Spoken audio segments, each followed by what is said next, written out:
Welcome back to Sportsbeat. Today is May 11th, and we are recording episode lucky number 13. And I can keep track because Dave keeps track for me. Somebody's got to count those. That's right. Counting is hard, you know. I know. As always, we're recording in the My Little Falls podcast studio. And as you heard, I am joined by Dave Warner, who keeps our numbers here accurate because I can't. Yes. So we're going to have a different style of episode today. We do not have an interview, so it's going to be a little bit shorter, and we're only going to do our press box segment. So we're going to jump right into that.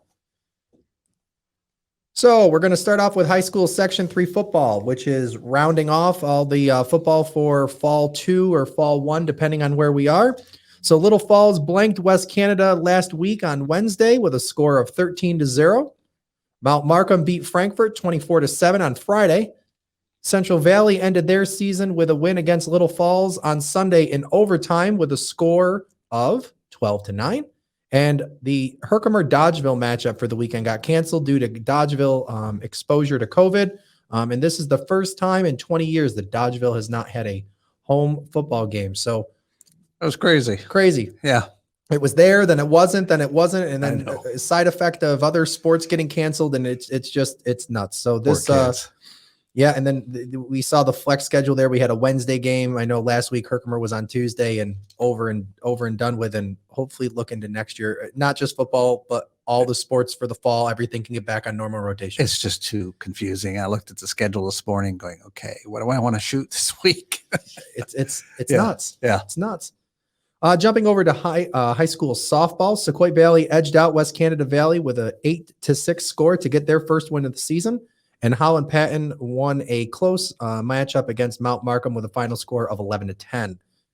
Jumping down to baseball, Canajoharie beat Middleburg 10-0. Richie Tamset and Jack Montany combined for a no-hitter through the sixth inning. So congratulations on them. Fort Plain beat Fonda Fultonville 6-2. A note here is head coach Craig Phillips is now at 795 wins, and this is going to be his last season before retiring. So we're on the 800 track, and looks like he may get there, and we wish him all the luck for that. And what a great coach. 800 is not a bad number. Not at all. No. A lot more wins than I've got as a head coach, if anything. West Canada broke open their game with Sequoia Valley in the fourth inning to end the game. And the final score there was 17-5. They had to come in pretty much in one inning. That's a rough day. CVA dropped their game to Proctor with a final score of 11-1. And Poland shut out Old Forge in 5 innings with a final score of 27-0. That's an ouch too. Yeah, you got to be able to score runs. What are you going to do? Yeah. Looking over at volleyball, which I believe ends out their season. CVA outlasted Town of Webb 3-2 to close out the season. CVA finishes 4-6 overall, and Town of Webb finishes 6-2 overall. So congratulations to both teams, and seniors, good luck. Moving over to high school golf, boys and girls were on the green over the weekend for Central Valley. The girls lost with a score of 290-250. They played at Doty's and Ilion. And the boys were at Rome Country Club, where they lost to RFA 257-287. And thank you for the submission to that, because it came through. So that's rare that we get those. But please make sure if you're a parent, player, coach, staff, that you're sending in your scores. Makes it a little easier, but we do track down what we can. Moving over to the college side here, Utica College is seeing their spring sports wrap up with some Empire 8 conferences that are currently underway for the championships. Women's track finished 3rd overall on Saturday with 92 points, and men finished 2nd overall with 133 points. Both of them were in action at St. John's Fisher, so congratulations to them. Over in softball was in Canandaigua, and they faced number 4 Utica College in the Empire 8. They won with a score of 9-1. In 5 innings to advance, they will play again in Rochester. They'll be playing today. I looked to see before we went live, and there was no scores reported. So you'll have to check that out. And the men's golf team is down in Ogle Bay Resort in West Virginia for the NCAA Division III Championship. They will be playing on the Jones and Palmer Golf Course, designed by golf greats Robert Jones Sr. and Arnold Palmer. Tee time was today for 11:45. No results were posted yet for the first round, and they will play again tomorrow starting at 9:15. So good luck to all of them as well. Especially it's cool to see, division championships, and we're going around and Central New York might not have a lot, but we've got some really good teams around here. Yeah. So cool. Over in Herkimer, baseball advanced over the weekend with their win in the regionals where they swept Genesee in both games. First game was 9-6. The second game was 5-3. The teams will be back in action on Friday, May 14th, to face Erie County Community College at 2 p.m. here at Betts Park in Little Falls. And also, likewise, softball advanced in their region with a sweep of Erie County Community College. They continue their dominance, and the final score there was 19-2 for the first game and 15-6 for the second game. The ladies are now number 1 in the East and will play Jefferson in a best-of-3 series Friday and Saturday, and if they need to, they'll do the tiebreaker on Saturday.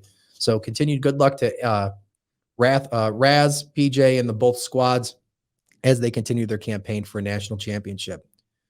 Jumping over to Syracuse, men's lacrosse, I still try to figure this one out. Somehow made it into postseason with a win over Robert Morris last weekend.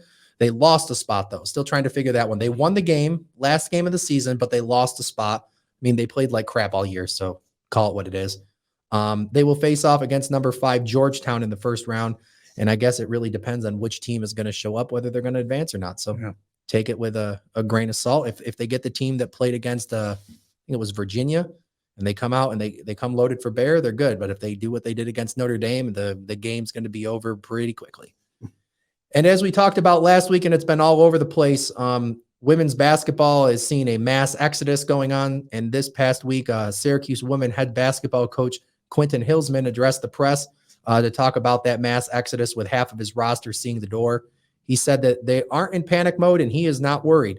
One player did post on social media after she made the announcement that she was leaving, and the caption read "oil and water."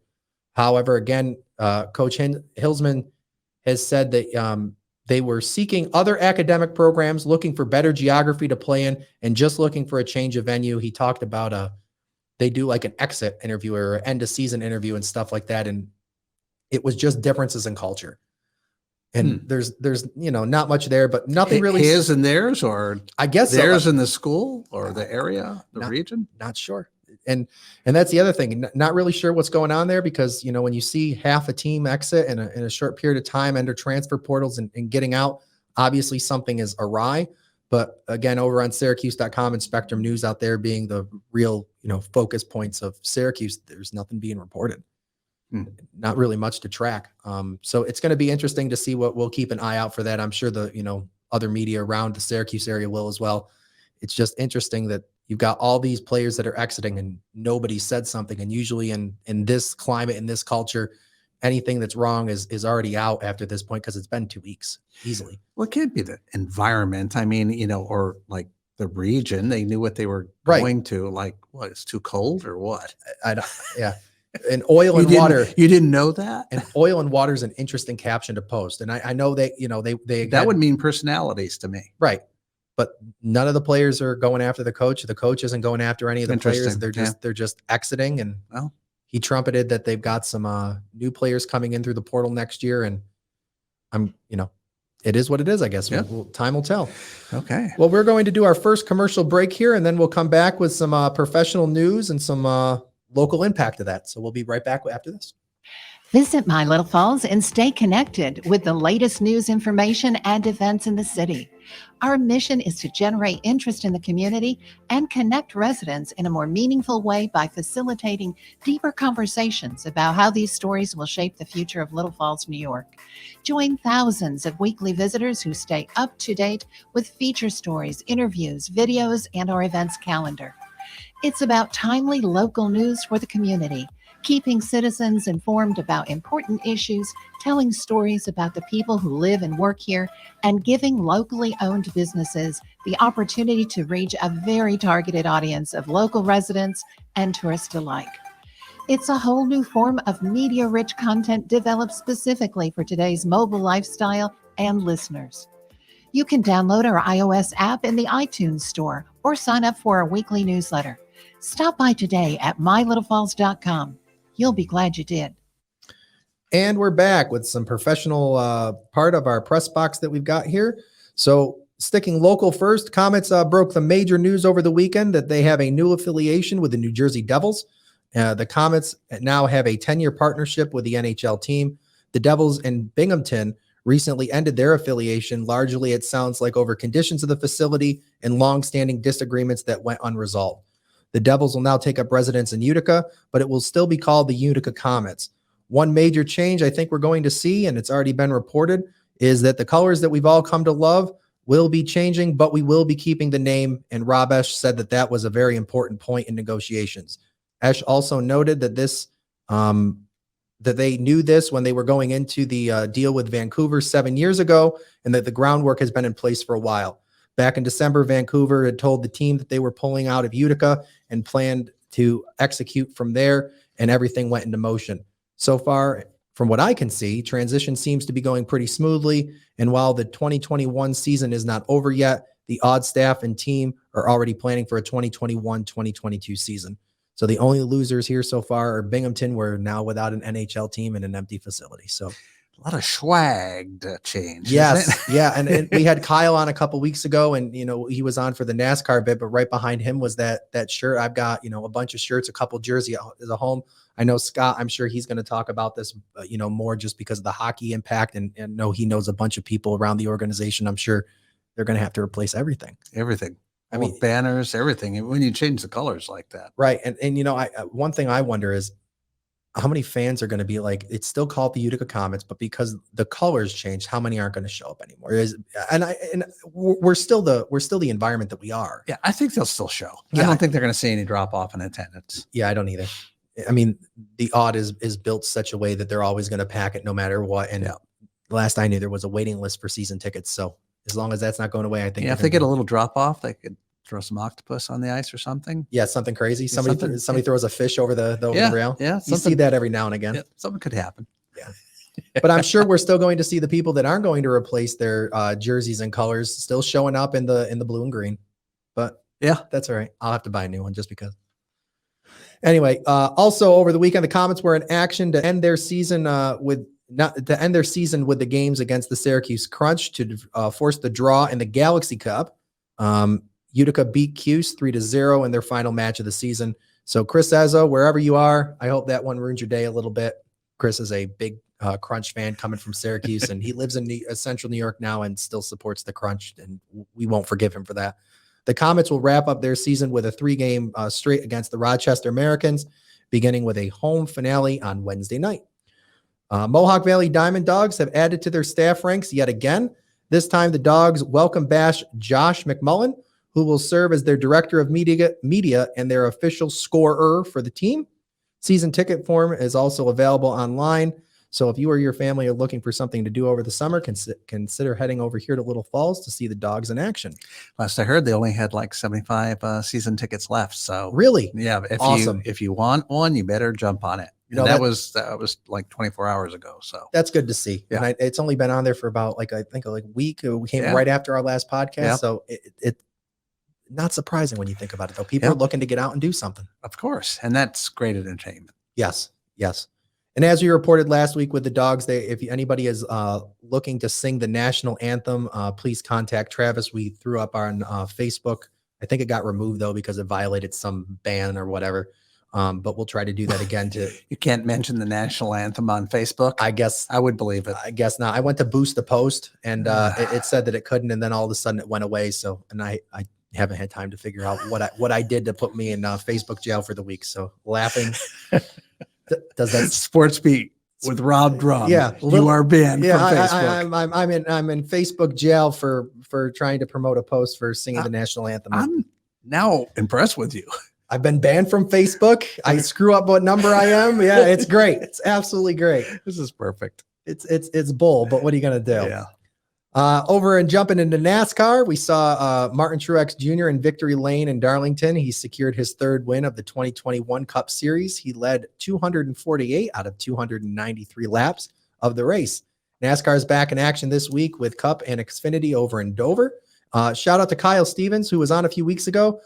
He was actually at the race with some cool photos, but man, the mustache you got, it's got to go. And that's for you. And I'm telling you that for your own well-being. It's got to go. That's all I'm saying there.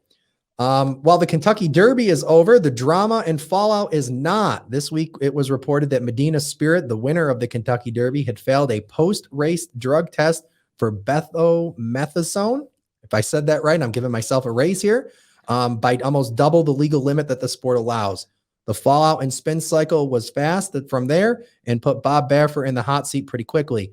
He vowed to fight the charges and is an open book and claims that he's a target of cancel culture. Not really sure how that one comes into play, but okay. Well, he was, what he was talking about was the way they're measuring now, and Right. the amounts that they're measuring. And so, yeah, it's picometers or something. Yeah, I don't look that one up in the. I did. Churchill Downs moved quickly to suspend him pending the investigation, as they usually do. Baffert was on SportsCenter saying that an antifungal ointment was likely the cause. The Preakness is this weekend, and they are reviewing all the facts to make a call whether they are going to disqualify Melina Spirit from racing. Baffert's attorney has said that they are ready to file an injunction to allow the horse to race, and what a mess. And while we were actually in commercial, I got the notice saying that the Melina Spirit will be racing. Okay. Well, I think they banned him, though, didn't they, from the track? They said that he's banned from Churchill Downs, but not the Preakness, and that he's not going to the Preakness because he doesn't want to draw the attention. And I didn't see anything there that he's banned from the track there, but he's banned from Churchill Downs until the outcome of the investigation. Sworn I saw something at the Preakness as well, but yeah. But he's not going to be there because he's that's good. Yeah. But and I don't know. I'm not an expert on the sport, and I don't really follow it all that much. I know that every year the Kentucky Derby is on, and everybody's like, "Oh, it's the Kentucky Derby," but like, I don't get it. How to ointment? It's like baseball with you got some of the people that are clearly taking steroids. Yeah, but you got the people that are. I went to the doctors. They gave me this. They said it was good, and I took it. And that's what he kind of said it was. He said that there are things that are out there that if it's an antifungal cream and it's got whatever in it, right, it'll be positive. Picometers. Yeah, crazy. Yeah. Here's the big question: if the win is vacated, what do you do with the tickets? Because everybody's been paid out. Well, yeah. So you ain't getting my money back. Right. But now if I've got my ticket that proves that I bet on the horse and I don't even know who came in number 2, it's been all over. But if I had a ticket for that horse to win and I now go to the bookies and say, I want my money, do they have to pay me out? Well, I don't know how much you want to bet. It's a no. Yeah. The house always wins, right? Yep. But what a mess. I know. What an absolute mess. Jumping over to Major League Baseball, Boston is still in first place, but the Yankees are no longer in last place, so I will take that as a victory for the week. They are tied with the Rays, 3 games behind Boston. The Blue Jays are 3.5 games back, and the Orioles are 5.5 games back in the AL East. So we're coming for you, Zach Steele. We're coming for you. We're coming for our division championship again. Over at the NL East, the Mets continue to hold first place spot this week. The Phillies are 1 game back. The Braves are 1.5 games back. The Marlins and Nationals are tied at 3.5 games back. So a little bit of shakeup over the weekend and last week, and looking good for my Yankees. So that's all that matters. And jumping over to the NFL, the Aaron Rodgers saga continues to affect all aspects of NFL chatter. You can't go watching a single broadcast of anything that includes Jeopardy without Aaron Rodgers being somehow involved. The Green Bay Packers have reportedly offered max deals and long-term contract extensions to Rodgers, which he has said no to. And nothing has been accepted as of when we just started recording this. Rodgers behind the scenes has been very vocal about his displeasure with the current situation in Green Bay. He is not going to be there while the current, I believe it's either the vice president or GM of football is there. And that seems to be a big point of contention. The unrest did start in Green Bay when they drafted Jordan Love in the first round of the 2020 draft. Lots more to follow, lots of twists and turns. And what's interesting is the amount of money that they offered him and he said no to clearly shows that this is not about the money. Yeah, he's angry. And he's your franchise quarterback. And so if you're sitting there and Green Bay being a little bit different, they got a chairman of the board, they got a board of directors. It's not like one single owner. It's corporate. It's corporation by people that live there. It's going to be interesting because they love him out there. Do you back the man or the only thing that's more important out there is probably God and cheese. And then he's number 3. Do you back Rodgers, or do you think because he's 36, 37, something like that, do you think he's got what Tom Brady's got? You think he's going to put another championship up, or do you cut your losses, deal with it now, and I move on? I think he played well enough to where if he has the right backing, he could. Yep. I don't think he's in that lane where he's going to fail. I don't either.